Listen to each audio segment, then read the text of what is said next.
What if I told you that behind the polished podiums and smiling press conferences, a storm has been brewing? One that could rock the foundation of New York's justice system? What if I told you that the very person sworn to fight corruption might be sitting at the center of a $200 million scandal so explosive it could lead to prison time for one of the most powerful prosecutors in America? This is the secret they never wanted you to know. Pam Bondi, the former Florida Attorney General and no stranger to legal warfare, has just blown the lid off a financial and political conspiracy involving New York Attorney General Letitia James. Yes, that Letitia James, the same woman who made headlines for going after Donald Trump. But this time the tables have turned. And the accusations? They're deadly serious. According to Bondi, there's a tangled web of financial fraud, political coercion, and massive cover-ups, all orbiting around a mysterious $200 million slush fund that's been quietly siphoned through shell nonprofits, campaign back channels, and shadowy third-party contractors. It's a bombshell claim. And it gets even more unbelievable. Bondi alleges that Letitia James knew about it. Worse, she may have approved it. But before we dive into the chaos, let's rewind. Who is Pam Bondi, and why does she suddenly have the receipts? Pam's no lightweight. She's battled Big Pharma, taken on corrupt officials, and now she's set her sights on something far more dangerous. When whispers of a high-level misappropriation scandal crossed her desk from an anonymous tipster in early January, Bondi didn't look away. She started digging, and what she found was bigger than anything she expected.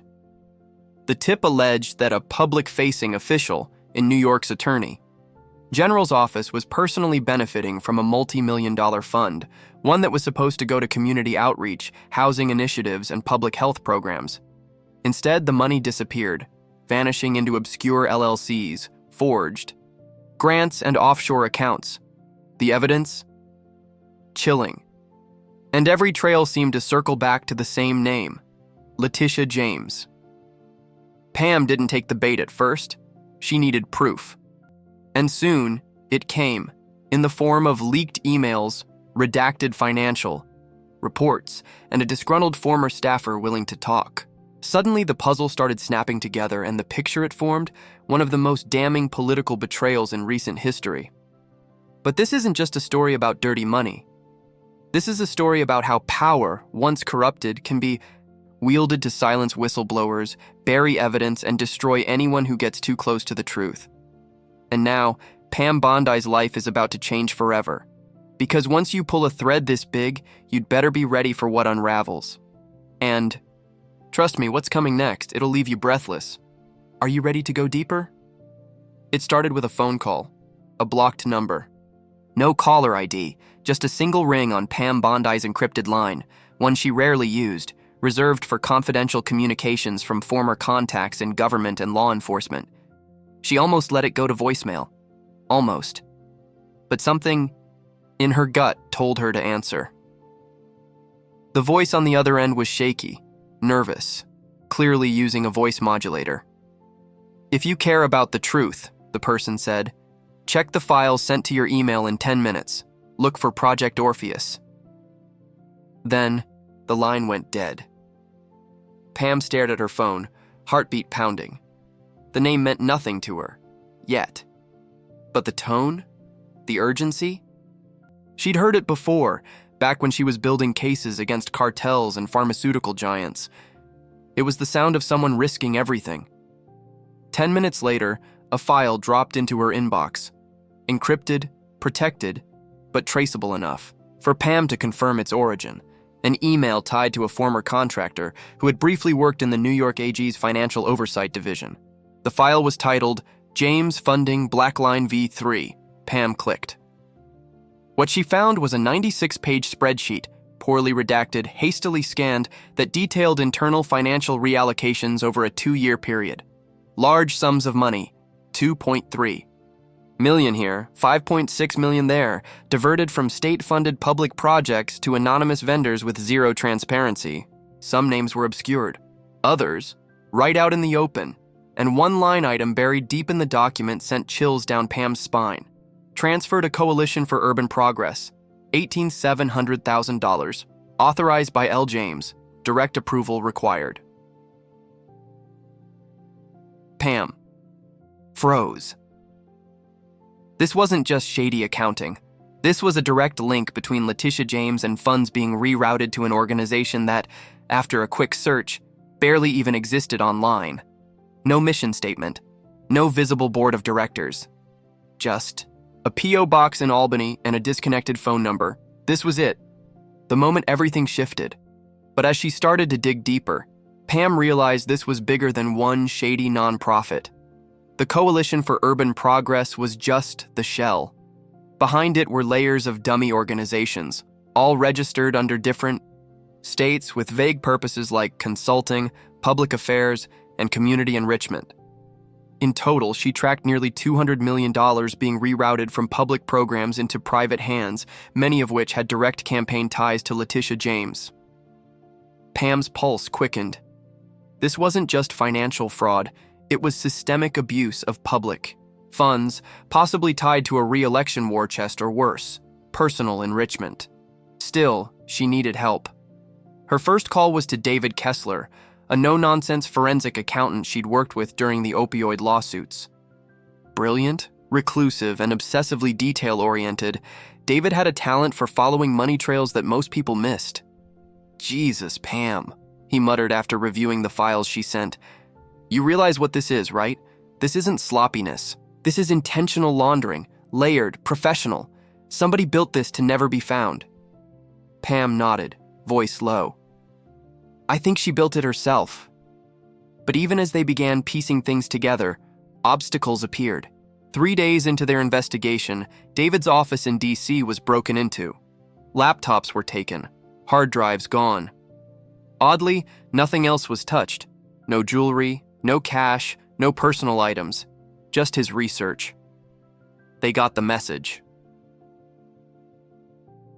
Pam's second call was to Alyssa Grant, a veteran journalist who'd once exposed a Florida judge's ties to a real estate scam. Alyssa was sharp, fearless, and fed up with how easily the elite avoided consequences. Together, the three of them formed an unofficial task force, working from encrypted channels, burner phones, and unmarked locations. But then came the betrayal. On a Wednesday morning, just before a planned off-record meeting with a former staffer, from the AG's office, Pam got a text from Alyssa. "Change of plans.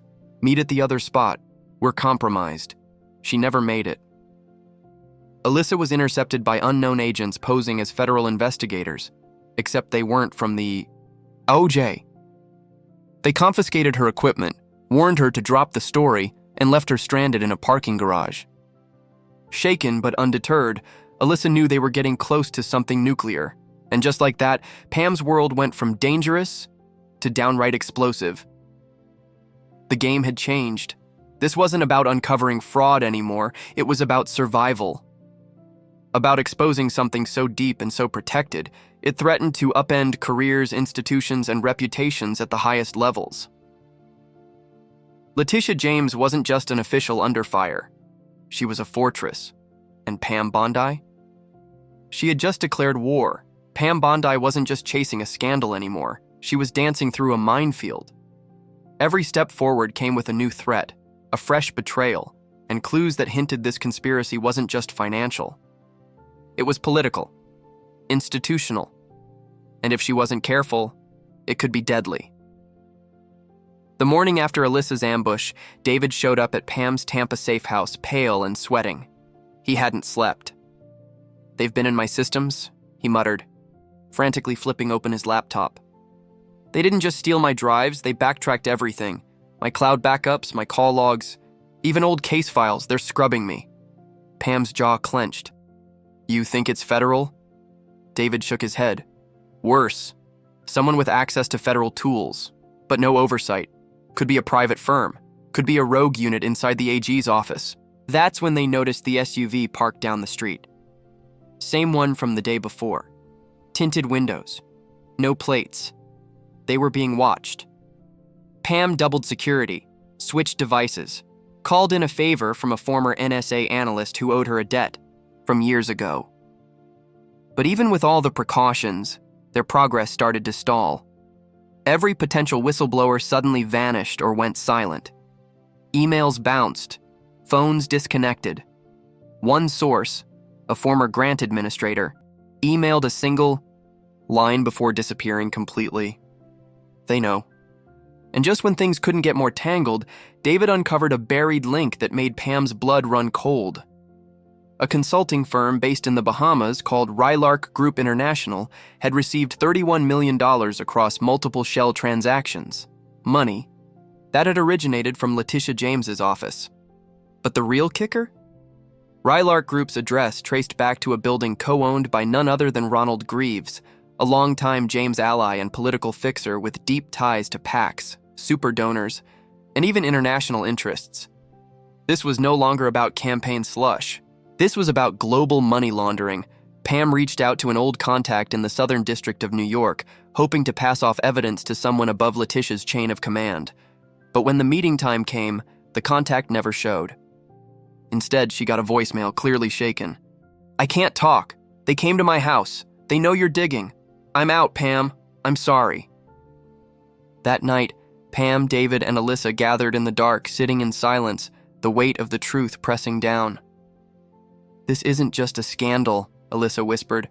"It's an empire, and James isn't at the top. She's the gatekeeper." Pam knew she had to keep moving forward. But trust was becoming a luxury. Even within their trio, cracks started to show.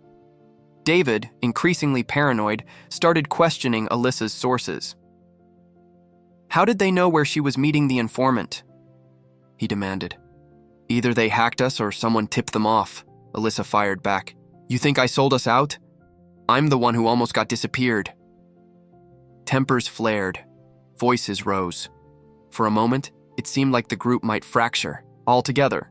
But then Pam stepped in, calm but fierce. "No more fighting. We don't have time. They're counting on us turning on each other. If we do, they win." They nodded, begrudgingly, but the tension lingered. The next morning, a brown envelope arrived at Pam's office with no return address. Inside was a single flash drive labeled "Final Piece." On it, security footage, grainy, time-stamped. It showed a briefcase being handed from a state-funded housing director to a man known only from financial filings as M. Keene, a direct intermediary of the Rylark Group. It was a smoking gun. Proof of a transaction, off the books, unaccounted for. But who sent it? And why now? Someone on the inside was trying to help, or trying to manipulate them. The walls were closing in. The lies were stacking higher, and the deeper Pam dug, the more she realized this wasn't just about exposing corruption. It was about dismantling a machine built to never be exposed. And now, that machine knew her name. The flash drive was only the beginning. Buried deep in the video metadata was a hidden file, encrypted but accessible through a cipher Pam had encountered years ago in a federal whistleblower case. When she finally cracked it open, what she found made her sit down in stunned silence. It was an internal memo, unsigned, watermarked, and clearly never meant to be seen. The header read, "Operation Threshold, AG Compliance Assets." The contents outlined a full-fledged Black Ops unit operating within the New York Attorney General's office, funded through redirected state grants, run off the books, and tasked with neutralizing sensitive threats to political continuity. Surveillance, intimidation, data suppression, even sanctioned disinformation campaigns targeting journalists and rival politicians. It wasn't just about hiding a financial scandal. This was systemic. Letitia James hadn't just been siphoning public money. She'd allegedly created an internal shadow team to enforce silence and eliminate risk. Underneath the AG's righteous public image was a ruthless operation engineered for control. Pam scrolled down and froze. There it was. Her name. Subject, Pamela Bondi flagged, Containment Phase 2. Authorized status, active threat, monitor all communications. Prepare neutralization protocol if exposure risk exceeds threshold. Neutralization. This wasn't about discrediting her anymore. It was about shutting her down, permanently. As the gravity of the situation hit her, her phone rang. It was Alyssa. "Pam, you need to see this." Her voice was shaking. "Turn on Channel 6, now." Pam grabbed the remote. The screen lit up with a live press conference. Letitia James stood at a podium, calm, confident, delivering a statement to a room full of reporters. "We have credible information," James said, "that certain political operatives are attempting to spread false information to damage the integrity of this office and our fight against corruption. One such figure is former Attorney General Pam Bondi, who, we have reason to believe, is involved in disseminating hacked and manipulated materials." Pam's jaw clenched. They were flipping the script. In seconds, she'd gone from whistleblower to public enemy number one. But the real blow came seconds later when James stepped aside and introduced the next speaker, David Kessler. Pam stared in disbelief as David approached the podium, avoiding eye contact with the cameras. He looked tired, pale, but resolute. "To be clear," David said slowly, "I now believe I was misled. The documents I was given were altered, misrepresented, and used out of context. I apologize for any role I played in spreading misinformation." Pam's stomach dropped. Betrayal. On live television. Alyssa's voice cracked through the phone. "He sold you out." Pam couldn't speak. She felt the breath leave her chest. The person she'd trusted most, who had dug through the files, with her, stood beside her during every threat, had flipped. Whether it was fear, blackmail, or something else didn't matter. The damage was done. She was now alone.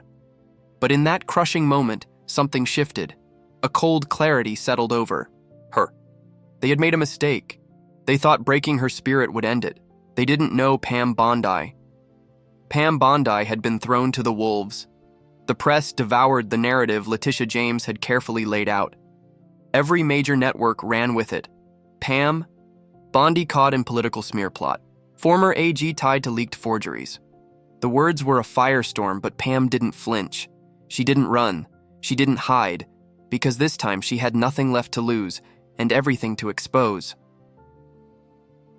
In the dead of night, Pam met Alyssa at a secluded airfield in Maryland. A friend in private aviation owed her a favor, and now, with her name smeared and her life at risk, she needed one last shot to get the truth out. She clutched a small case. Inside it, the final pieces of evidence. The Operation Threshold memo, a separate leaked financial trail that David hadn't uncovered, and the unedited raw footage showing the briefcase exchange in full. Uncut, time-stamped, and backed by chain of custody metadata. "This is it," Pam whispered. "The real story." Alyssa hesitated. "You're flying to DC?" Pam nodded. "I've got an audience with someone who can't be bought. Senate Oversight Committee. Off the record, but they'll listen. And if they don't, I'll leak. It all myself. Public. Global." But before they could board, headlights blazed across the tarmac. Black SUVs screeched into view, doors flying open. Armed agents in tactical gear poured out. Badges, guns, orders shouted. It was a raid. No warrants, no restraint. "They're here for you!" Alyssa screamed, pulling Pam behind a luggage crate. Pam didn't hesitate. She flung the case to Alyssa. "If they take me, you run. Get this out. Don't let them bury it." But Alyssa didn't run. Instead, she pulled out her phone and went live. Seconds later, over 40,000 people were watching as Alyssa filmed the armed standoff. Her voice trembling, she said, "This is Pam Bondi. She uncovered a $200 million fraud involving Letitia James and a covert operation to silence whistleblowers. And now, right now, they're trying to disappear her. This is the proof." She held up the case. Clear as day. That was the moment everything flipped. The agents paused. One of them looked at his radio, startled. Another hesitated. The stream was spreading like wildfire, shared by watchdog groups, journalists, and influencers in real time. In minutes, hashtags began trending. Operation Threshold. Justice for Pam. Letitia leaks. The agents didn't move. Pam stepped into view, hands raised, eyes burning. "Go ahead," she said. "Arrest me on camera. The world's watching." And for the first time since this nightmare began, the silence was on her side. Then, sirens. Real ones. Local law enforcement. A separate jurisdiction. Somebody had tipped them off about a rogue raid in progress. An officer stepped forward, flashing his badge. "We've got this from here! Stand down!" The federal agents slowly backed, away, outmaneuvered by exposure.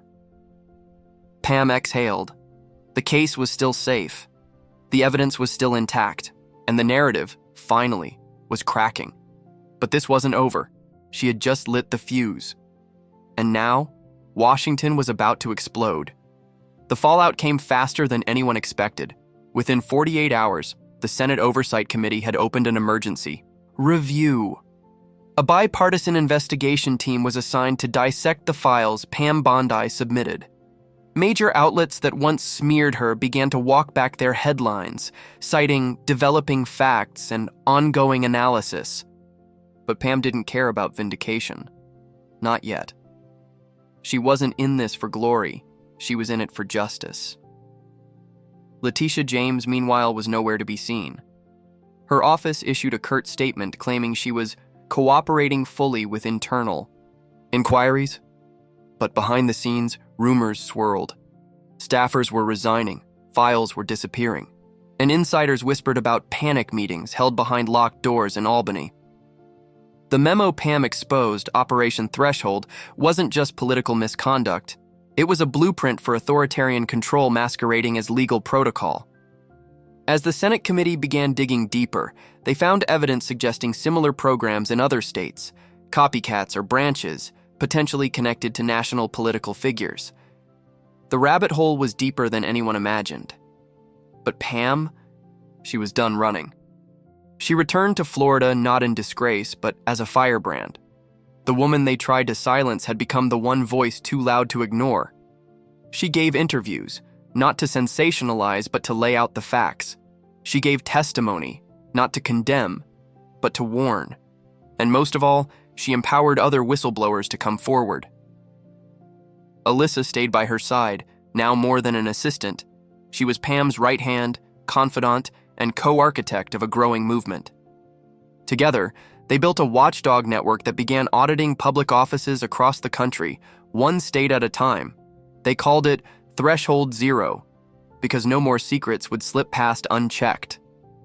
David Kessler, the man who once stood beside her, tried to recant again. He claimed coercion, fear, a gun to his career. But the damage was done. His credibility, once sterling, was now soaked in doubt. Pam didn't seek revenge. She didn't have time. But she never spoke to him again. Still, the victory wasn't clean. It never is. Pam had lost friends, allies, reputation. Her personal life was a wasteland. Death threats came daily. Her security detail tripled. There were nights she woke up in cold sweats, hearing the sound of boots on concrete and feeling the phantom weight of surveillance. She knew that exposing the truth didn't mean ending the danger, it just meant the enemy had gone underground, and yet she felt stronger, sharper, more awake. She stood one evening on the Capitol steps, reporters buzzing behind velvet ropes, cameras flashing. Someone asked her, "Are you afraid they'll try again?" She smiled, not coldly but with steel behind her teeth. "Oh, they will try again," she said. "But this time I'm ready, and next time I won't be alone." The crowd fell silent. She turned, walking into the shadows of the building she once served, her silhouette long and defiant under the floodlights. In her pocket was a flash drive, another, one. Different names, different states, and a whole new chapter waiting to be written, because the scandal wasn't over, it had only just begun.